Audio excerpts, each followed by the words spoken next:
disais shalom l'église. Shalom. Mes bien-aimés, donc, comme vous le savez, comme l'apôtre a dit, nous allons mettre un point virgule sur notre thème, donc de la nouvelle naissance. Donc, comme d'habitude, vous me voyez comme ça, mais je suis toujours votre frère, je n'ai pas changé. Je suis toujours votre frère. Voilà. L'occasion m'est donnée de venir encore devant vous. Vous savez, l'apôtre Paul a dit, en quoi vous serez utile si je ne vous parlais pas en doctrine, connaissance, prophétie et révélation. Par là, on comprend que Dieu a 4 langages. Mais plus loin encore, l'apôtre Paul va dire à Timothée que toute écriture est utile. Ah, ok. Utile encore. Utile pour enseigner, pour convaincre, corriger et instruire. Ok. Et bien aimé, sachez que dimanche passé, quand j'étais venu, j'avais parlé dans la doctrine et dans la connaissance. Or, sur base de ces 2 versets, maintenant je suis venu devant vous. Là, on va montrer, là on a marché comme une autruche, on était sur terre. Mais là, on va monter un petit peu dans la révélation, dans la prophétie. Parce que le plus important, et ça je bénis le Seigneur parce que dans cette assemblée, il y a des frères et sœurs dans cette assemblée, des aînés dans la foi, il y a le ministre, il y a les sages, justement, sont là pour aussi corriger. Pour corriger ce qui a manqué. Moi, je ne peux pas être là dire que moi, je connais plus que tout le monde. Je suis, la façon dont je suis habillé, je suis ministre. Non. Là, si je prends mon frère Pierre, il a dit que les jeunes se soumettent aux anciens. Dans l'humilité. Or, vous savez, mes bien-aimés, lorsqu'un ministre, quelqu'un passe ici devant, lorsqu'il vous enseigne, la première personne qui enseigne, c'est lui-même. C'est lui-même. Quand j'étais en train de préparer tout ça, la première personne que je voyais dans cet enseignement, c'était moi. Amen. Que le Seigneur vous bénisse. Amen. Voilà pourquoi, là je vais, alors parce que je sais qu'il y avait certaines personnes, toutes les personnes qui sont là, il y avait certaines personnes qui n'étaient pas là, il y en a d'autres qui ont suivi un peu ce que j'avais dit sur Facebook, mais il y avait des moments aussi où ça n'a pas été filmé. Donc je vais faire un résumé de tout ce que j'ai dit rapidement depuis le début. Et après, là maintenant, on va vraiment s'asseoir dans Exode chapitre 14 et on va faire ce que cet évangile nous a appris de faire, c'est-à-dire prêcher Jésus-Christ. C'est-à-dire montrer là où Jésus est caché. Parce que si on ne montre pas là où Jésus est caché, il n'y a pas la vie. Ok. Donc on va commencer. Je vais demander à... Ouais, voilà, c'est ce que j'allais dire, merci. Frère Sylvain, est-ce que tu peux, s'il te plaît, m'aider dans la lecture? S'il te plaît. Merci. Juste te mettre ici pour la lecture. Et frère Wilfin, il faudra juste m'accorder à peu près 40 minutes, s'il te plaît. 40 minutes, peut-être maximum 13 heures. Voilà, merci beaucoup.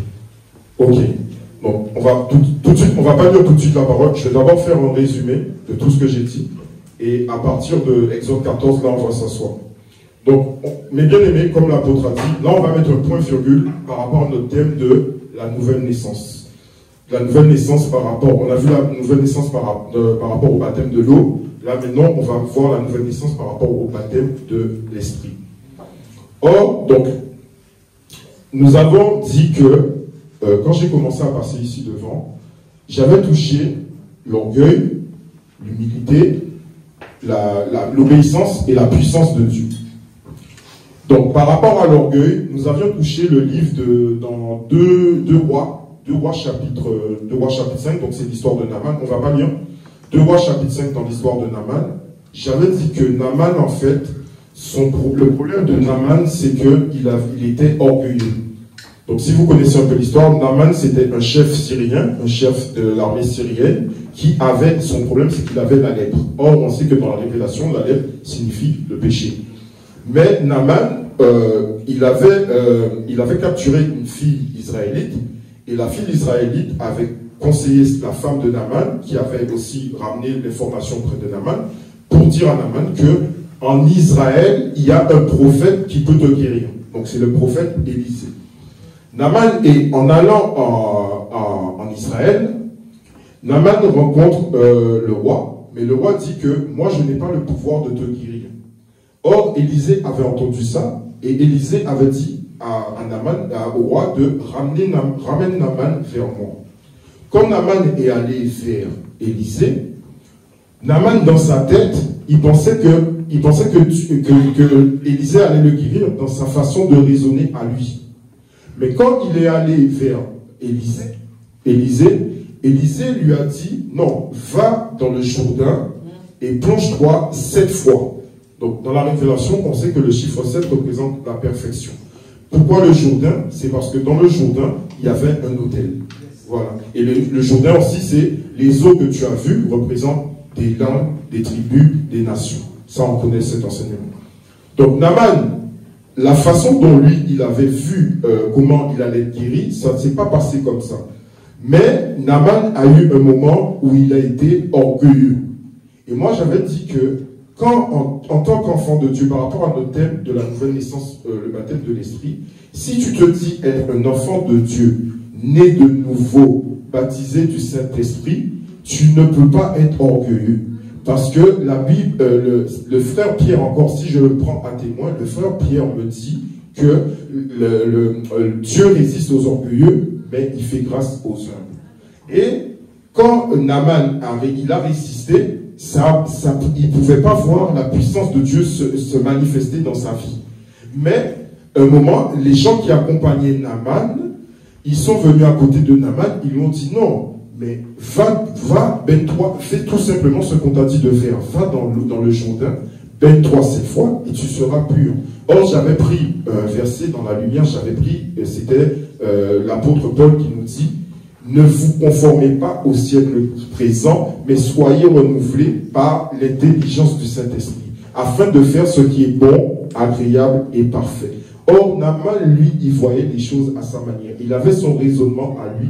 Mais nous, en tant qu'enfants de Dieu, si je reste dans la doctrine, en tant qu'enfants de Dieu, lorsque nous prions, lorsque nous voyons certaines choses, on ne peut pas réfléchir à notre façon à nous. Parce que, si je prends Ésaïe à témoin, il nous dit que les pensées de Dieu sont au-dessus de nos pensées. La façon que Dieu pense, ce n'est pas la façon dont nous pensons. Voilà. Donc, quand Naaman a appliqué ce que le frère Paul a dit, Naaman est allé dans le Jourdain, il s'est plongé 7 fois. Et la Bible dit que quand il s'est relevé, il était comme un enfant qui avait la peau pure. Or, c'est ça la nouvelle naissance. C'est déjà une préfiguration de la nouvelle naissance. Nous continuons. Je vais aller lentement pour que les gens comprennent, parce que c'est vrai qu'on m'a dit je parle un peu trop vite. Donc, on va continuer avec David. David, notre frère David, lui, c'était quelqu'un qui était obéissant. J'avais touché l'obéissance de David. David, tout ce que son père Isaïe lui demandait de faire, David obéissait. C'est pour ça aussi que nous, en tant qu'enfants de Dieu, nous sommes des enfants de Dieu. Qui dit que nous sommes des enfants de Dieu dit que nous avons un père. Et dans une relation père-enfant, le père représente l'autorité, les enfants représentent la soumission. Or, tout enfant de Dieu, qui se dit enfant de Dieu, qui encore par rapport à la nouvelle naissance, qui se dit je suis né de nouveau, baptisé du Saint-Esprit, je dois, en tant qu'enfant de Dieu, obéir à mon père. Je dois avoir l'obéissance. Parce que la Bible dit que l'obéissance vaut mieux que les sacrifices. David a été obéissant. Lorsqu'il est allé, son père lui a dit, est-ce que tu peux rapporter telle ou telle chose à tes frères et tu vas me ramener des nouvelles sûres. David est allé, mais quand David est allé, il a vu ce qui se passait sur le champ de bataille avec Saül et ses 3 frères et toute l'armée d'Israël. Et David a dit, mais c'est qui cet incirconcis qui insulte l'Éternel? David, pour la petite histoire, David était quelqu'un qui gardait les brebis dans le désert. Mais j'avais dit que David aussi, lorsqu'il voulait aller sur le champ de bataille, Saül lui avait dit, mais toi tu es un enfant. Tu es un enfant. Mais Goliath, lui, il est un soldat de guerre depuis sa jeunesse. En fait, il voulait dire, mais tu ne vas pas faire le poids face à Goliath. Tu ne vas pas faire le poids. Or, David, en fait, j'avais dit que quand David était dans le désert qui s'occupait des brebis, en fait, David avait déjà vécu un entraînement par rapport à Dieu. Par rapport à il avait un appel. Parce qu'en fait, il disait à Saül que moi, quand je gardais mes brebis, il y avait des loups. des lions, des ours qui venaient prendre les brebis dans leur bouche, qui partaient avec eux. Mais moi, David, j'allais récupérer ces brebis dans la bouche, dans la gueule du lion et de l'ours. Or, c'était ça, tout ça, c'était toute une préparation pour que David affronte Goliath. Mais, quand Goliath, ce que j'ai aimé, c'est quand David s'est retrouvé devant Goliath, beaucoup de gens vont dire, mais le combat est déséquilibré. Un enfant de 15 ans contre un homme qui fait 3 fois sa taille. C'est déséquilibré. Mais David a dit, je viens te combattre au nom de l'Éternel des armées que tu as insulté. Or, David qui est face à Goliath, j'avais dit que en fait, c'était la même chose, le même mouvement avec Zorobabel et la montagne. Zorobabel, c'est notre Seigneur Jésus-Christ. C'est pour ça que David était devant Goliath. Il dit, moi je suis Zorobabel. Et toi, Goliath, la montagne, qui es-tu devant Zorobabel? Tu seras aplani. Il ne pouvait pas faire le poids face à David. Parce que si je prends à témoin mon frère Jean va me dire que oui, c'est ça. Parce que celui qui vit en moi est plus fort que celui qui vit dans le monde. On continue avec Daniel et après on va s'asseoir dans Exode chapitre 14. Pour ceux qui étaient là, donc j'avais parlé de Daniel, donc je suis toujours dans le résumé, je fais le résumé pour mettre tout le monde à jour. Daniel, donc j'avais pris Daniel chapitre 6 et j'avais expliqué que quand vous lisez Daniel chapitre 6, si vous lisez Daniel chapitre 6 et que vous méditez, vous allez voir que toute l'histoire de Daniel chapitre 6 parle du Seigneur Jésus-Christ qui est allé à la croix, lorsqu'on l'a mis dans le tombeau et qu'il est ressuscité. J'avais dit que Daniel, en fait, lui, j'avais touché son humilité. Daniel, qui était humble, parce que la Bible dit qu'il priait 3 fois le jour, Daniel qui était humble, quand les satrapes ont créé une loi pour faire en sorte que Daniel tombe dans la fosse au lion, Daniel n'a pas repoussé chemin. Daniel, j'avais dit que, vous savez, il y a ce qu'on appelle les autorités. Mon frère Paul dit que Dieu est celui qui a mis qui a établi les autorités sur la terre. Toute autorité. Et nous savons que, aussi, frère Paul continue en disant que nous devons obéir à toutes les autorités. Mais moi, j'avais posé la question. Si une autorité vous dit de désobéir à votre Dieu, est-ce que vous allez le faire? Non. C'est ça seulement que nous, en tant qu'enfants de Dieu, tu es un enfant de Dieu, né de nouveau, baptisé du Saint-Esprit. Tu sais que si, par exemple, dans ton travail, on va te dire, oui, je vais te donner du travail, mais par contre, tu es chrétien, tu crois en Jésus, renie Jésus. Non. Tout sauf ça. Mais la Bible dit que Daniel, il est allé dans la fosse au lion. Il est allé dans la fosse au lion. Et il était allé dans la fosse au lion et il est ressorti vivant. Or, c'est le mouvement du Seigneur Jésus-Christ qui, en allant vers la croix, est allé mourir jusqu'à la croix parce qu'il était obéissant jusqu'à la mort de la croix. Daniel qui est avec les satrapes, j'avais dit, ça représente les 2 voleurs. Les 2 voleurs, et en fait, c'est le mouvement de de Jésus qui est sur la croix avec les 2 voleurs. Et j'avais dit que les deux satrapes représentent dans la révélation les 2 voleurs. Or, ces 2 voleurs, si vous voyez bien, les 2 voleurs, lorsqu'on les a mis dans la fosse au lion, la Bible dit qu'avant même qu'ils ont touché le sol, leurs os ont été broyés. Mais c'est la même chose avec les 2 voleurs qui étaient à côté de Jésus. Lorsqu'on est allé vers les voleurs, pour la crucifixion, la mort sur la croix, pour vérifier si quelqu'un est vraiment mort, pour accélérer sa mort, on brisait ses os. Or, voilà pourquoi on est venu près des voleurs, on a brisé leurs os. C'est ça les 2 satrapes qui sont à côté de Jésus. Mais Jésus, quand Daniel, lui, est allé dans la fosse au lion et qu'il est ressorti, la Bible dit qu'il n'avait rien du tout. Il n'avait aucune déchirure, ses vêtements n'étaient pas déchirés. Mais mon frère David va dire, ses os n'ont pas été brisés. Ça, c'est par rapport au Seigneur Jésus-Christ qui représente aussi Daniel, la préfiguration. Daniel, c'est la préfiguration du Seigneur Jésus-Christ. Et la fosse au lion, en fait, si je parle dans la connaissance, la fosse au lion, c'est un trou qu'on a creusé dans la terre, on a mis des lions dedans. Et ça, en fait, c'est le tombeau. Le tombeau aussi, c'est quelque chose qu'on a creusé dans la terre, qui se trouve sous la terre. Mais, ce que j'ai aimé, c'est que lorsque Daniel est entré dans la fosse au lion, quand il est ressorti, il a dit au roi Darius, les lions ne m'ont pas touché parce que l'ange de l'Éternel est venu pour fermer leur bouche. Est-ce que quelqu'un aime les bonnes nouvelles? Est-ce qu'il y a des gens qui aiment des bonnes nouvelles ici? Ok. La bonne nouvelle, laisse-moi te dire. Daniel est tombé dans la fosse au lion. Les lions ne pouvaient pas le toucher. Pourquoi? Parce qu'il était le véritable lion de Juda.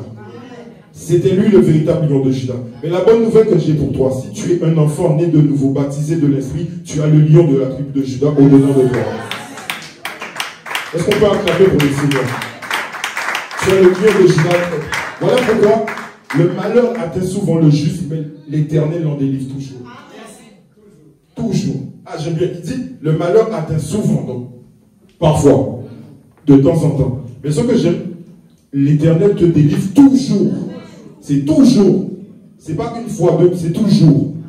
Que Dieu bénisse sa parole.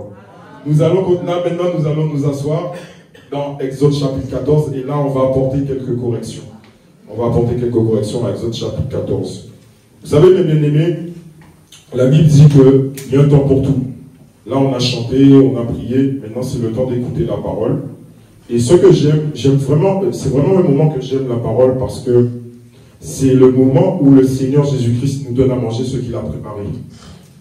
Nous qui sommes ses enfants, nous sommes là, nous venons à la table du roi pour manger ce qu'il a préparé pour nous.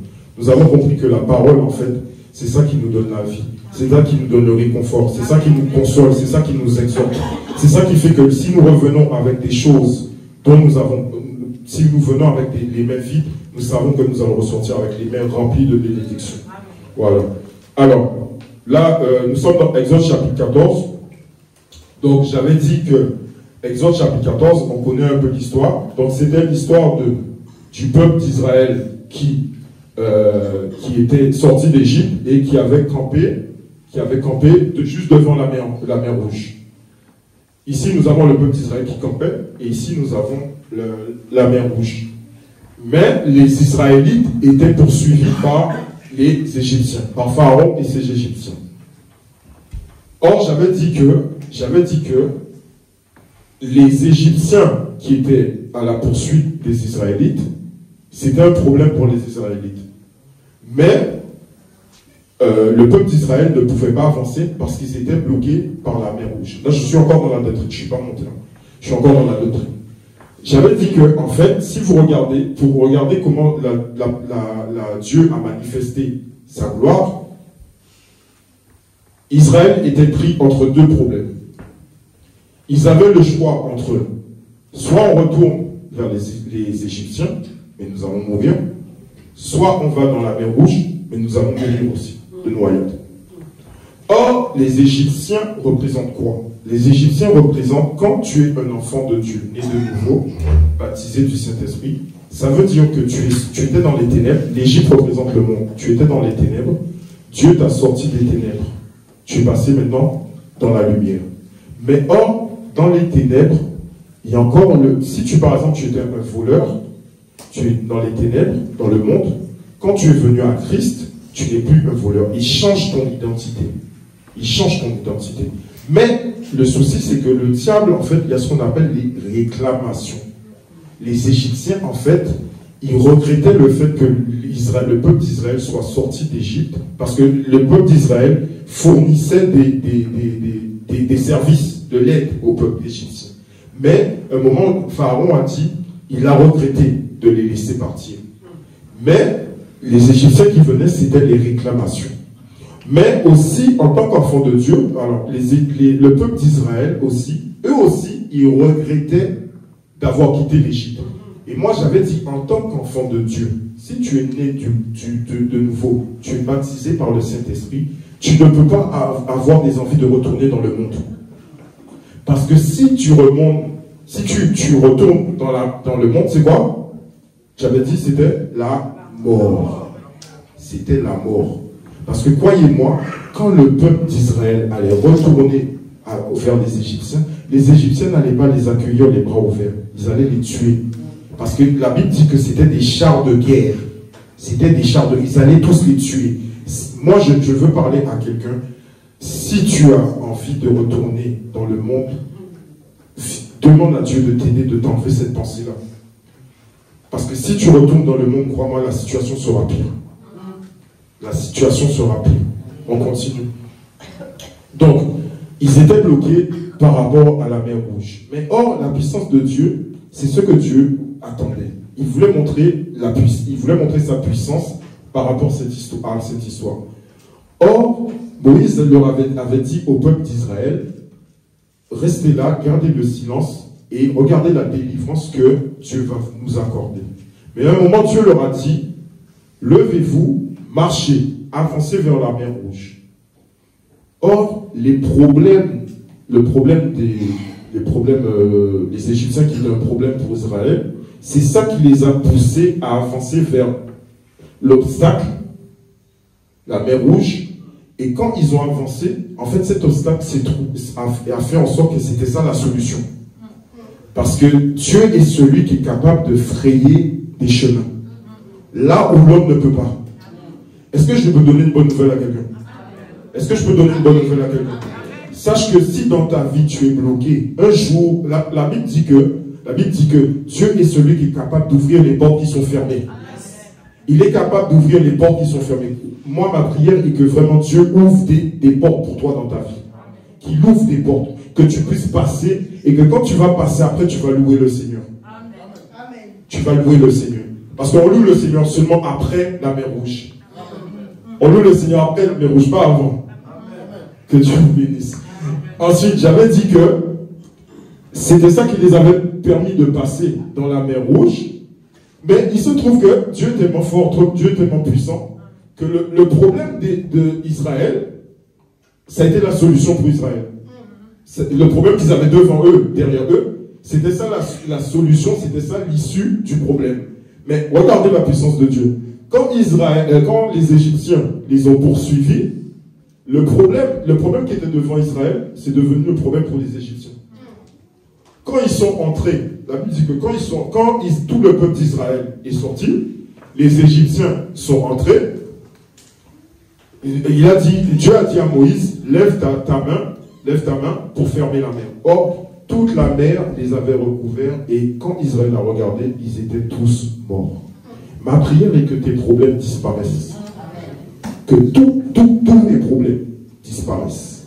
Or, sache une chose aussi, là on va commencer à entrer dans ma prédication.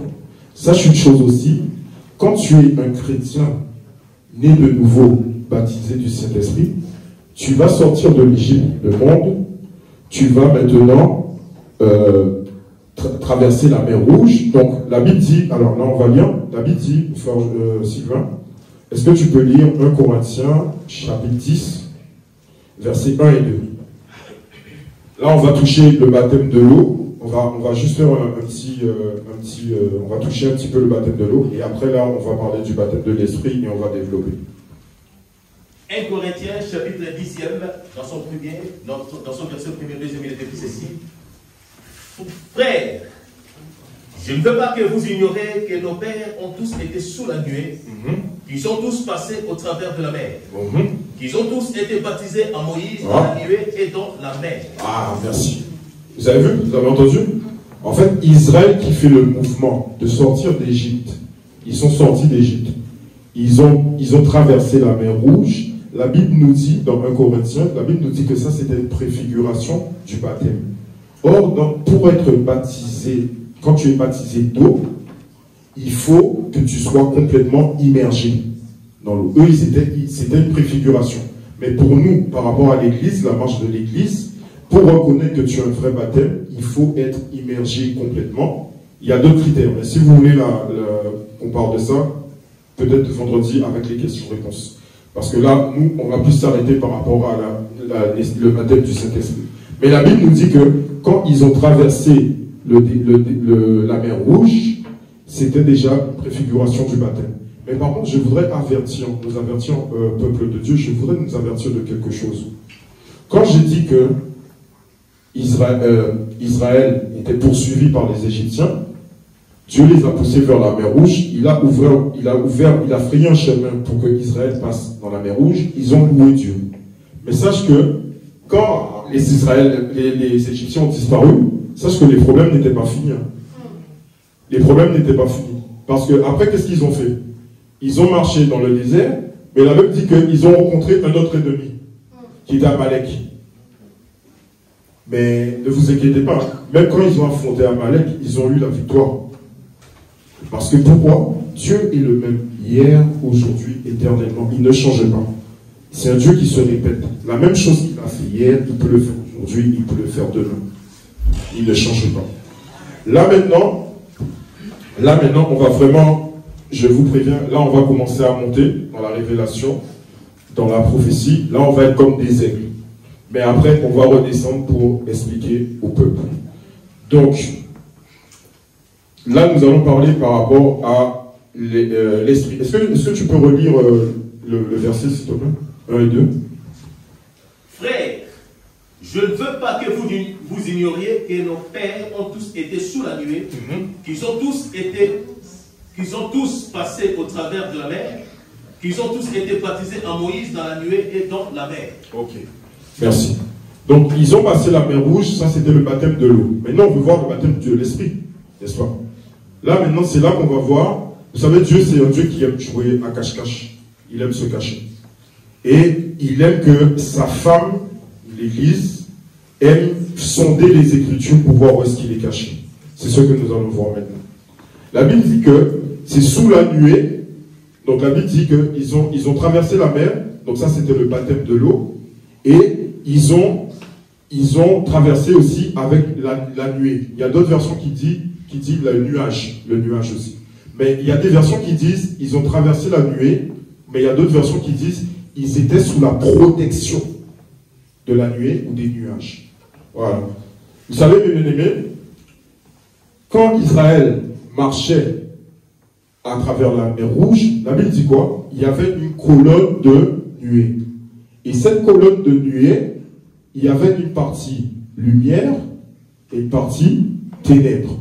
Donc c'est la même colonne de nuée, mais qui avait une partie ténèbres et une partie lumière. Or, sachez, mes bien-aimés, que Dieu, en fait, qui est un esprit, je vais consulter, je vais prendre à témoin mon frère Moïse. Il dit, au commencement, Dieu créa les cieux et la terre. Il a dit, la terre était vide et informe.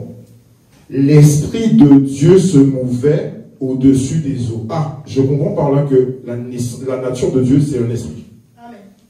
Pourquoi? Parce que si Jésus me le confirme aussi, il a dit un jour, Dieu est esprit. Il faut que ceux qui l'adorent en esprit et en vérité. Ok, je prends un témoin encore. J'appelle à la barre le frère Paul. Le frère Paul dit, là où est l'esprit du Seigneur, là est la liberté. Ok, Dieu est esprit encore. Ok, ne savez-vous pas que vous êtes le temple de Dieu et que l'esprit de Dieu vit en vous? Ok, donc Dieu est esprit. Mais maintenant, Dieu est esprit. Je vais vous poser la question. Est-ce qu'un esprit, est-ce qu'on peut le voir? Est-ce qu'on peut le tenir? Est-ce que c'est quelque chose de tangible, de palpable? On est d'accord, on ne peut pas. Ok, mais ça veut dire, mais comment on va faire pour voir l'esprit de Dieu alors qu'il est invisible à l'œil nu, leur charnel? Ok, je comprends par là que pour que Dieu puisse se montrer, lui qui est esprit, il faut qu'il prenne un corps. Il faut qu'il prenne un corps. Vous savez, l'histoire avec la colonne de nuée, ce n'est pas la première fois que Dieu a fait ça. Dieu a fait ça, je vous ai dit, Dieu se répète. Il répète plusieurs fois la même chose. Quand on a vu la colonne de nuée, si vous regardez dans la Bible, ce n'est pas la première fois que Dieu est entré dans la colonne de nuée pour se manifester. Il a fait ça plusieurs fois dans la Bible. Mais ça a commencé depuis au commencement. Je vais vous expliquer. L'Esprit de Dieu se mouvait au-dessus des eaux. Après, qu'est-ce qui s'est passé? Dieu a créé Adam. Il a créé Adam. La terre, avec la terre et l'eau, il a créé Adam. Le problème, c'est que Adam, à ce moment-là, n'était pas vivant. Il n'était pas encore en vie. C'était un corps, mais il n'était pas encore en vie. Mais après, la Bible dit que Dieu a soufflé dans les narines d'Adam, et là, il est devenu un être vivant.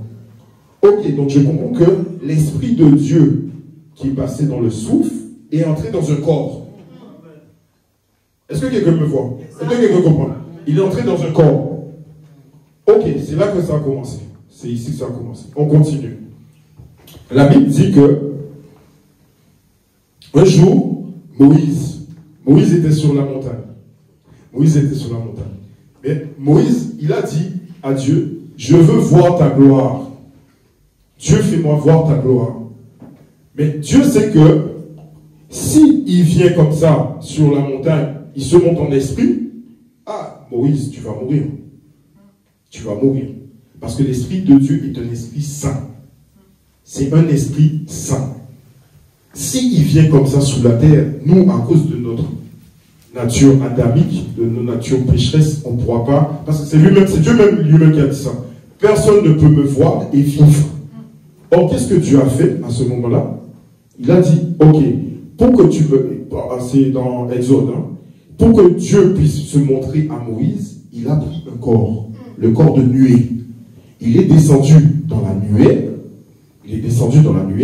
et là, sachez une chose que quand Dieu décide de prendre un corps pour entrer dans le monde, sachez que, moi je vais vous poser la question, quand Dieu avait pris le corps de nuée, il était descendu pour se montrer à Moïse. Mais est-ce que le ciel était vide?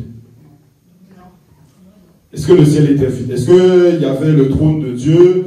Et puis l'ange Michel, ils ont dit, Gabriel, il faut qu'on nettoie le trône de Dieu parce que quand Dieu va arriver, comme ça, il va trouver son trône nettoyé.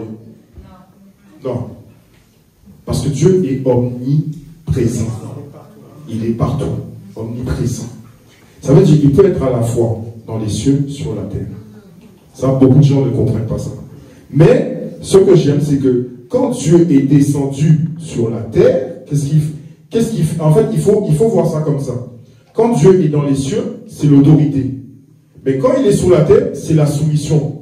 Or, celui qui est sous la terre est soumis à celui qui est dans les cieux, qui représente l'autorité. Voilà pourquoi, quand la colonne de nuée, quand Dieu était dans la colonne de nuée, il a dit éternel, éternel. Il a pris, oui, Jésus prie Dieu. Jésus prie Dieu. Ça a commencé ici, dans ce passage-là. Ça a commencé, Jésus prie Dieu. Parce que Jésus, je parle de Jésus, hein, entendons-nous bien. Jésus, c'est celui qui représente la soumission, qui est soumis à l'autorité qui est son Père. Et quand il est sur la terre, il prie son Père qui représente l'autorité. Voilà, on continue. Donc, vous avez compris que Dieu, pour qu'il se montre, il faut qu'il prenne un corps. Or, je voulais faire une petite parenthèse. Peut-être qu'il y a beaucoup de gens qui ne vont pas comprendre, mais comment Dieu lui-même est descendu dans une colonne de nuée, mais il avait une partie lumière et une partie ténèbres. Est-ce que Dieu est à la fois lumière, ténèbres? En fait, mes bien-aimés, dans la révélation, cette colonne de nuée qui était à la fois les ténèbres et la lumière, en fait, vous savez, dans les ténèbres, il y avait qui? Il y avait le pharaon avec ses chars. On est d'accord? Et dans la lumière, il y avait Moïse avec tout le peuple d'Israël. Or, dans la lumière, dans la révélation, Moïse représente notre Seigneur Jésus-Christ. Tout le peuple d'Israël, c'est toute sa postérité. Mais, dans les ténèbres, il y avait Pharaon et tous les Égyptiens. Or, c'est ça aussi, Pharaon représente le diable et les Égyptiens sont en fait la postérité du diable, les enfants du diable. Mais, qu'est-ce que la Bible dit? Je vais prendre quelques arguments pour appuyer ça. Je prends Dieu va dire à son peuple, je suis celui qui est la mort, qui est la vie et la mort. La vie et le bien, la mort et le mal. Or, on comprend par là que la vie est identifiée au bien, la vie est identifiée au bien, et la mort est identifiée au mal. La Bible dit aussi par de l'arbre de la connaissance du bien et du mal. Or, ce n'était pas deux arbres différents. C'était le même arbre de la connaissance du bien et du mal. Il faut comprendre que Dieu, dans la colonne de nuée, Dieu a une partie lumière, Dieu a une partie ténèbres. Mais les ténèbres de Dieu, en fait, c'est là où Dieu se cache. C'est là où Dieu se cache. Et dans la lumière, c'est là où il se révèle. Il se révèle. Or, là, je continue toujours. Si je prends à témoin la Bible va me dire, choisis la vie et la mort, choisis la bénédiction et la malédiction. Ok, je comprends que, donc, dans les ténèbres, c'est la mort. C'est le mal, c'est la malédiction. Dans la lumière, c'est la vie, c'est la vie, c'est le bien, c'est la bénédiction.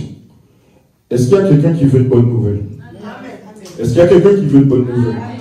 Si toi, tu te dis être un enfant de Dieu, né de nouveau, rempli du Saint-Esprit, mon frère, ma soeur, tu n'es pas ici. Tu n'es plus ici. Tu n'es plus dans les ténèbres. Maintenant, tu es dans la lumière.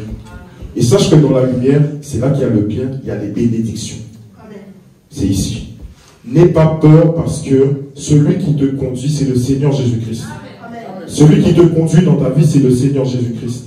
C'est lui qui a dit, je suis le chemin, la vérité et la vie. C'est lui qui te conduit aujourd'hui. Que Dieu vous bénisse. Et continuons. Nous avons dit, donc il y a les ténèbres et la lumière. Sachez une chose que dans la lumière, le serviteur de Dieu, c'était Moïse. Dans les ténèbres aussi, si je peux dire ça aussi, serviteur Pharaon. Parce que, pourquoi je dis serviteur, c'était le Pharaon était serviteur? Parce que d'après vous, qui est-ce qui a endurci le corps de Pharaon? C'est Dieu. C'était pas Pharaon. C'est Dieu qui a endurci son cœur. Or, je vais peut-être choquer quelqu'un, mais si vous avez des questions, nous allons répondre à ça vendredi. Or, sachez que même le diable, c'est un serviteur de Dieu. Même le diable, il est serviteur de Dieu. Il n'y a aucune chose que le diable ne peut faire par lui-même. Ah, je veux tuer tel peuple. Non, c'est Dieu qui a... Mais comprenez une chose. Il faut savoir faire la nuance entre ce qu'on appelle une autorité et un pouvoir. Je vais m'expliquer. L'autorité, c'est celui qui est au-dessus de tous les pouvoirs. Et l'autorité, c'est celui qui donne le pouvoir. Je vais prendre un exemple tout simple. Je descends un petit peu dans la doctrine. Dans la doctrine, si vous voyez le gouvernement d'un pays, celui qui a toute l'autorité, c'est le président. Mais c'est lui qui donne le pouvoir au ministre. Je ne sais pas si quelqu'un a compris la différence. Or, dans cette situation, celui qui a toute autorité, c'est Dieu. Amen. Dieu a toute autorité. Il est tout puissant. Le diable, en fait, le seul pouvoir qu'il a, c'est parce que c'est Dieu qui lui a donné. Alors voilà pourquoi, mes bien-aimés, je vais exhorter quelqu'un. N'aie pas peur du diable dans ta vie. N'aie pas peur du diable dans ta vie. Vous savez où est-ce que le diable est? Sur la, comment on dit ça? La hiérarchie de Dieu. Vous savez où est-ce qu'il est? Il est tout en bas. Regarde sous tes pieds, c'est là qu'il est.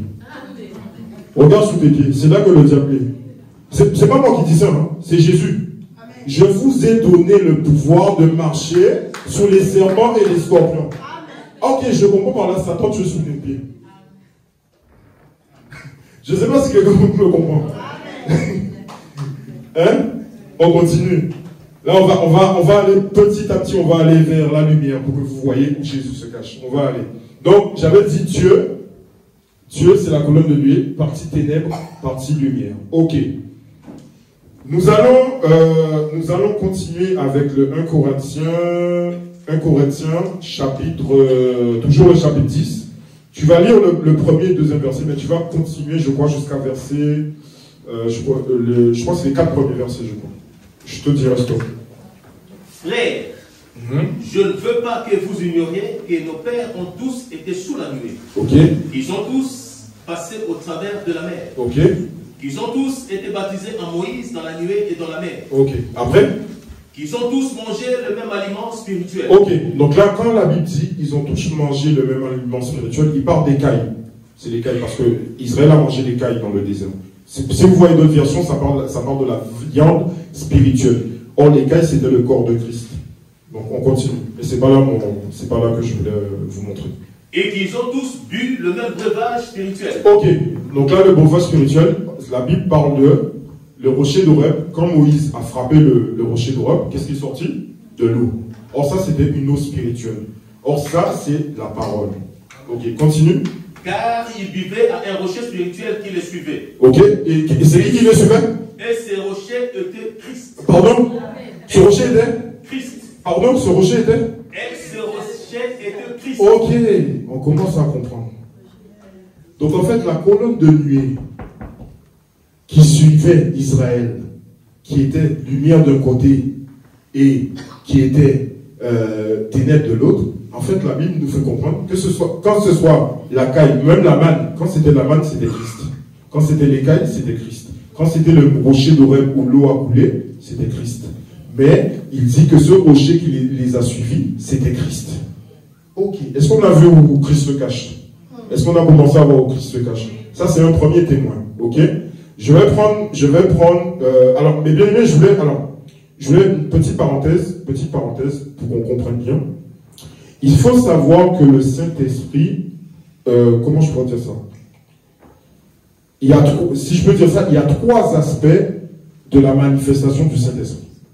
Il y a certaines personnes qui vont voir, qui vont comprendre ce que je vais dire, parce qu'il y a certaines personnes qui ont cet enseignement.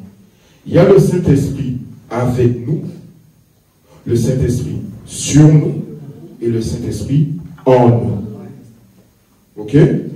Mais là, en fait, par rapport à Israël, c'était le Saint-Esprit qui était avec eux. Le peuple d'Israël, c'était le Saint-Esprit qui était avec eux, qui les guidait. Mais Moïse, lui, il avait le Saint-Esprit avec lui et le Saint-Esprit sur lui. Parce qu'on est dans l'ombre. Mais laisse-moi te dire, mon bien-aimé, que si toi, tu te dis être un enfant de Dieu, né de nouveau, si tu es baptisé de Saint-Esprit, cela veut dire que tu as le Saint-Esprit en toi. Tu as le Saint-Esprit en toi. Vous êtes scellé du Saint-Esprit. Quand tu es scellé, quand Dieu t'a scellé du Saint-Esprit, la Bible dit qu'il ne peut pas se répondre de ses dons. Or, voilà pourquoi un enfant de Dieu qui va aller au ciel, c'est parce qu'il a le Saint-Esprit. Amen. Je ne sais pas si quelqu'un peut voir. Donc, on va continuer. Est-ce que tu peux lire Jean chapitre 5, verset 39? Jean chapitre 5, verset 39. C'est un verset qu'on connaît tous.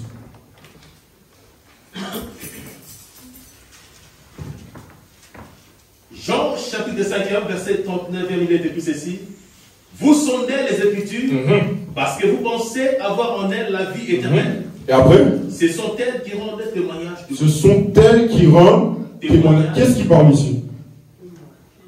C'est qui parle ici? C'est Jésus. On est d'accord, c'est Jésus qui parle. On va prendre. Je suis à 3e verset. Parce qu'il ne faut pas que je dépasse 5 versets. Je suis à 3e verset. Luc chapitre 24, verset 44. Luc chapitre 24, verset 44. Oui, il leur dit. C'est là ce que je vous disais lorsque j'étais encore avec vous. Il fallait que s'accomplisse tout ce qui était écrit de moi dans la loi de Moïse, dans les prophètes, la loi de Moïse, et dans les psaumes. Et dans les psaumes, qu'est-ce qui parle ici? C'est Jésus aussi, on est d'accord. Jésus a dit qu'en fait, la loi, les prophètes et les psaumes parlent de moi. Les Écritures, ça parle de moi. Or, merci pour faire là je vais vers la fin. Merci. La loi, les prophètes et les psaumes, c'est ça qu'on appelle le Tanakh. Je vais expliquer. Parce qu'une fois, j'avais parlé du Tanakh et apparemment, il y avait des gens qui ne connaissaient pas. Voilà. Je vais expliquer. Le Tanakh, c'est un terme hébreu. C'est quand Jésus a parlé, quand il disait Jean 5, chapitre 39, Jean chapitre 5, verset 39 et Luc chapitre 24, verset 44, il parlait du Tanakh. Le Tanakh est composé de la loi, la Torah, en hébreu, les prophètes, les Nevi'im, et les psaumes, les Ketuvim. Or, vous savez, quand vous lisez toute la Bible, de Genèse à Apocalypse, à ce moment-là, au moment contemporain, hein, au moment où les gens vivaient à cette époque-là, les Matthieu, les Marc, les Jésus, tout ça, à ce moment-là, la Bible n'existait pas encore. On n'appelait pas ça encore la Bible. C'était pas la Bible. Le terme la Bible est venu, Bible qui veut dire recueil de livres, bibliothèque, qui c'est venu après. Mais quand Jésus disait comment dire, la loi, les prophètes et les psaumes parlent de moi, il parlait du Tanakh. Voilà, c'est ça le Tanakh en fait.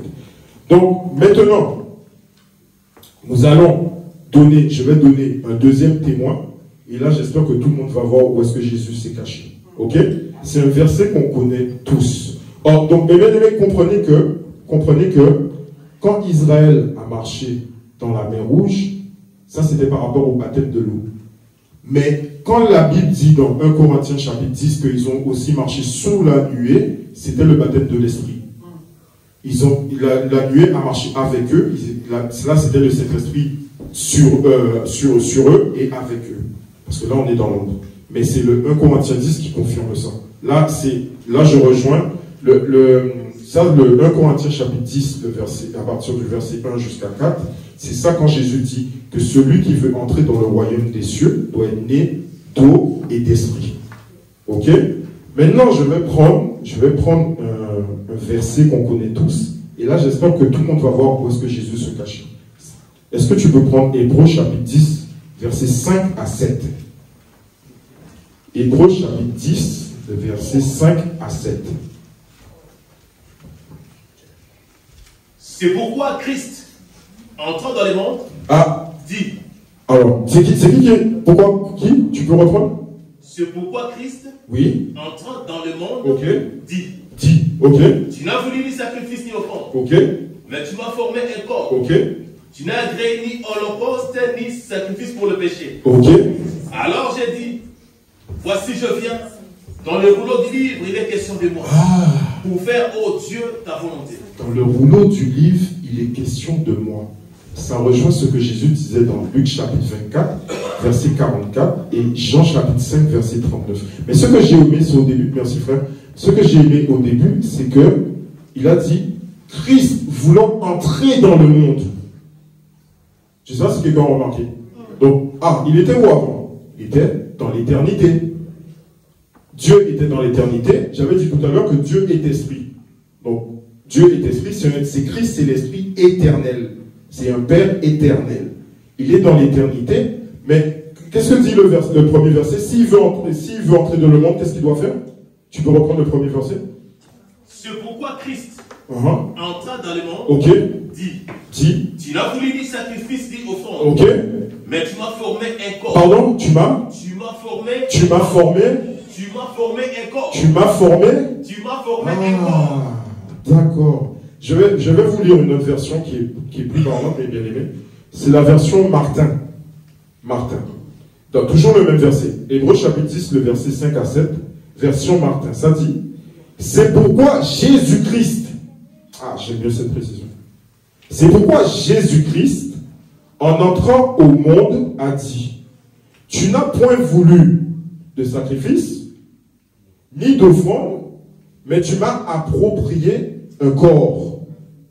Ensuite, tu n'as point pris plaisir aux holocaustes, ni à l'oblation pour le péché. Alors j'ai dit, me voici, je viens. Il est écrit de moi au commencement. Ok. Au commencement. Le premier mot que la Bible dit dans Genèse chapitre 1, c'est au commencement. Ok. Au commencement du livre, que je fasse Dieu ta volonté. Ok. Donc en fait, on comprend par là que la colonne de nuée, c'était notre Seigneur Jésus-Christ. J'ai donné deux témoins. J'ai donné deux témoins dans la lumière. C'était le Seigneur Jésus-Christ. Maintenant, par rapport à la marche de l'Église, nous, l'Église, nous étions dans les ténèbres. Nous étions dans les ténèbres. Nous étions des voleurs, nous étions des menteurs, etc., etc., etc.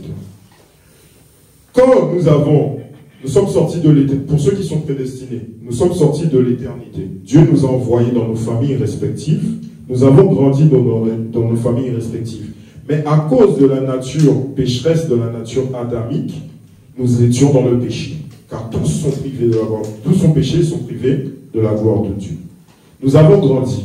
Or, mais nous sommes des brebis. Or, un jour, nous avons entendu la voix du bon berger. Nous avons entendu la voix du bon berger. C'est pas moi, c'est Jésus qui dit ça. Mes brebis entendent ma voix, ils me reconnaissent. Le but du bon berger, c'est de ramener ses brebis dans la bergerie. Nous avons grandi, nous avons grandi. Nous avons entendu la parole de Dieu. La foi vient de ce qu'on entend, et ce qu'on entend vient de la parole de Dieu. Nous avons grandi avec ça. Nous avons grandi, nous avons grandi.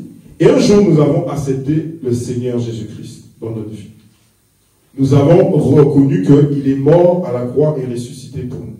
Ça nous a justifiés. Sans effusion de sang, il n'y a pas de pardon de péché. Merci. Nous avons traversé la croix, pas à côté. Pas à côté. On n'a pas marché autour. Non. On n'est pas passé à côté. On est passé par la croix. Parce que c'est quand tu passes par la croix, c'est pas tu sautes, non, il faut passer par la croix. Quand tu es passé par la croix, maintenant, tu étais dans les ténèbres, maintenant tu es dans la lumière. Celui qui était là, il n'a plus d'emprise sur toi. Celui qui était là, il n'a plus d'emprise sur toi. Maintenant, celui qui domine ta vie, c'est le Seigneur Jésus-Christ. Ça, c'est la marche de l'Église. Maintenant, par rapport à Israël. Israël, ils sont toujours là. Ils sont toujours aveugles. Israël, la Bible dit qu'il est venu vers les siens, mais les siens l'ont rejeté. Les siens, il est venu dans sa maison, les Juifs. Mais les Juifs, à cause de Moïse, l'endurcissement de leur cœur, le voile de Moïse, ils n'ont pas reconnu que, ça c'est Jésus. Mais heureusement aussi pour eux, quand il y aura l'enlèvement, nous allons participer à l'enlèvement, nous allons voir notre époux participer à la fête des noces, mais eux, tout ce qui est les Vierges Paul et les 144 000, eux, ils vont bénéficier de la grâce par l'opération du ministère des deux oins. Lorsqu'ils vont avoir le ministère des deux oins, quand ils vont écouter les deux oins, ils vont dire, le Jésus qui était venu vers nous, qu'on a crucifié, c'était lui, le Seigneur Jésus. C'était lui, notre Dieu. On s'est trompé, on va se repentir, on va accepter Jésus. Oh, mes bien-aimés, est-ce que quelqu'un aime les bonnes nouvelles? Est-ce que quelqu'un aime les bonnes nouvelles? Mes bien-aimés, que Dieu vous bénisse parce que j'espère que je vous ai montré là où Dieu se cachait. J'espère que je vous ai montré là où Dieu se cachait. Parce que lorsque Dieu se révèle, lorsqu'on trouve là où Dieu se cachait, là où Jésus se cachait, c'est là qu'on a la vie. Que le Seigneur vous bénisse.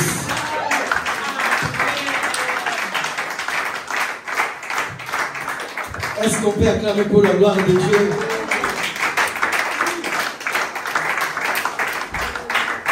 Nous disons merci au Seigneur pour son serviteur, pour la parole. Que Dieu soit loué. Amen. Amen. Voilà. Alors, tellement que c'était moi qui avais dénoué les courroies de ce message, la nouvelle naissance. Voici, je suis venu nous dire que le Seigneur qui nous conduit matin, midi, soir, il est celui qui nous aime. Si nous quittons le péché, le Seigneur est fidèle pour nous conduire. J'ai aimé notre bien-aimé de tout ce qu'il a dit. Il a dit quelque chose de très important. Je ne sais pas si l'Assemblée, vous avez bien compris ce qu'il a dit. Je vais juste ramasser vite fait. Je suis dans le livre des Exode chapitre 14 à partir du 19e verset. Écoutez ce que la Bible dit. À partir du 19e, la Bible dit ceci. L'ange de Dieu qui allait devant les camps d'Israël partit et alla derrière eux. N'est-ce pas? Et qui? Les enfants d'Israël. Et la colonne de Noé qui les précédait qui? Les enfants d'Israël. Et les pharaons partirent et s'étaient derrière eux. Donc il y avait les colonnes que les enfants d'Israël suivaient. À un moment, les colonnes est passées derrière eux. Donc les colonnes étaient entre Israël et l'Égypte, n'est-ce pas? Donc, hein, je vais reprendre la lecture. L'ange de Dieu qui allait devant eux. On parle de l'ange de Dieu qui allait devant eux. Allait devant qui? Devant Israël. Israël suivait l'ange de Dieu. Or que dans la Bible, sachez-le que quand on parle de l'ange, à un moment, l'ange se transforme par lui-même Dieu. Il y a des endroits dans la Bible, quand on parle de l'ange, c'est lui-même Dieu. Il se manifeste, il peut être choisi, d'être appelé comme un ange dans des circonstances, c'est pour conduire, pour transmettre le message, mais cependant c'est lui-même. C'est lui-même qui était apparu à Moïse sous la buisson ardente. Quand il a commencé, Moïse il va voir l'ange, mais à un moment ce n'est plus l'ange. Et c'est le même qui revient ici pour conduire Israël. Quand Israël va commencer à suivre, c'est là où maintenant la Bible dit que l'ange de l'Éternel qui allait au devant des camps d'Israël est parti à la derrière. Et un moment dans la vie bien-aimée dans le Seigneur, sachez que lorsque tu es combattu, si tu es combattu et que tu fais le marche, oh j'aime bien.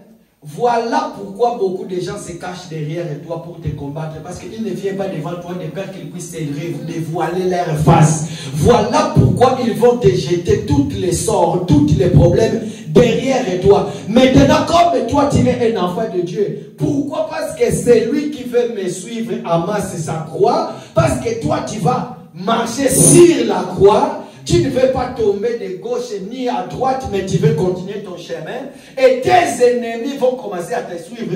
Toi, tu vas prendre le marche et tu vas traverser la croix. Et ils ne vont plus marcher sur la croix. Voilà pourquoi le Seigneur, parce qu'il connaît la croix, c'est là où il a vaincu le monde. Il va tourner maintenant, il va venir se mettre derrière toi pour empêcher maintenant tes ennemis. Or que c'est lui-même. Le devant l'Éternel maintenant te protège, t'éclaire pour que tu marches. Le dos de l'Éternel, Dieu maintenant se cache pour toutes les personnes qui ne lui connaissent pas. C'est lui-même Dieu. Devant Dieu, c'est la lumière. Le dos de l'Éternel, c'est l'ombre. Oh Éternel, ne me tourne pas le dos. Ne me cache pas ton visage. Voilà pourquoi Israël ne pouvait pas voir Dieu. Pourquoi? Parce que Dieu, c'était lui-même Dieu. Mais Dieu s'est caché. Or que maintenant, Pharaon, qui était le roi de l'autre côté, le roi des Perses, qui suivait, excusez-moi, comprenez quand je parle du roi des Perses, qui suivait Israël, maintenant, Pharaon était aveugle. Écoutez ce que la Bible dit. Est-ce qu'un aveugle peut-il conduire les autres aveugles? Tous tomberont, que tes ennemis tombent dans la faute. Voilà pourquoi la mer a ouvert la bouche pour les engloutir. Or que pour nous la mer c'était 1 Corinthiens chapitre combien? Nous étions tous baptisés. Ce qui était pour nous obstacle était ouvert. Nous sommes passés. Mais ce qui était l'ombre pour eux les a ouverts. Il a ouvert la bouche. Ils sont entrés. Après ils se sont fermés. Ce matin je vous dis, toutes les personnes qui est allées dans un ensemble là où Dieu est encore caché, sachez-le que tu as dit Amen à quelque chose, à une parole qui était ouverte, mais sans l'explication. Ok, quand on lit noir sur blanc, ça veut tout simplement dire que la lettre tue. Mais lorsqu'on donne l'explication, ça veut dire qu'à ce moment-là, la mer est ouverte, nous sommes passés. Mais vous avez commencé le marche, mais arrivé au milieu, tellement il n'y a pas d'explication, la mer vous a englouti. Voilà pourquoi la Bible nous dit que dans le jardin d'Éden, il y avait l'arbre. Écoutez ce que la Bible dit. C'est fini, écoutez ce que la Bible dit. Genèse chapitre 2 verset 9. L'Éternel Dieu fit pousser du sol de l'arbre de toute espèce agréable. Écoutez, cet arbre-là était agréable à voir. Le Seigneur Dieu, il est agréable pour lui quand tu le vois comme ça là. Maintenant, quand tu entres dans la profondeur de Dieu, dans sa façon de se manifester, c'est là où il y a les problèmes. Maintenant, c'est là où tu vas dire, mais si c'est réellement Dieu existe, pourquoi je suis tout le temps combattu? Pourquoi il y a tout le temps des problèmes? Mais en voyant, c'est agréable. Écoutez, après il dit ceci. agréable à voir et bon à manger. Pourquoi? Parce que nous mangeons la parole qui est cet arbre. Mais regarde maintenant la phrase qui suit. Et l'arbre de la vie au milieu du jardin. Et l'arbre de la connaissance. Ah, cet arbre-là, si tu manges, tu auras les connaissances du bien et du mal. Or que cet arbre-là, c'était la loi. C'est par la loi que j'ai connu la mort. C'est par la loi que j'ai connu le péché. Ça veut tout simplement dire que le même Dieu qui conduisait Israël, le même Dieu qui est venu se placer derrière Israël. Quand tu marches, on te jette des flèches, ça c'est que le Seigneur est déjà derrière toi. Il dit, démon, arrête-toi au nom du Fils. La victoire est certaine et toi tu continues. Amen. Nous allons nous lever, nous allons prier pour ce message. Seigneur, tu nous as appelés pour te servir. Tu nous as appelés, tu nous as parlé sur la vie éternelle. Oh bien-aimé, écoutez, j'ai une mauvaise nouvelle pour tous les sorciers. Malheur à vous parce que vous n'irez pas au ciel. Bien-aimé, j'ai une mauvaise nouvelle pour tous ceux qui sont dans le péché. Malheur à vous. Pourquoi? Parce que vous ne serez jamais conduits par les colonnes du Nioué. Oh, je suis venu dire, j'ai une bonne nouvelle. Pour tout celui qui est dans le Seigneur, sache-le que Dieu lui-même, il te prendra soin. Il marchera avec toi. Puis maintenant, dis Seigneur, ce n'est pas en vain que j'ai écouté ces paroles, mais j'ai écouté ces paroles afin que quelque chose de nouveau puisse commencer dans ma vie, afin que je puisse te voir, marcher dans la vérité. Et aujourd'hui, je confesse la nouvelle naissance dans ma vie, dans le nom puissant de Jésus. Prions le Seigneur. Alléluia.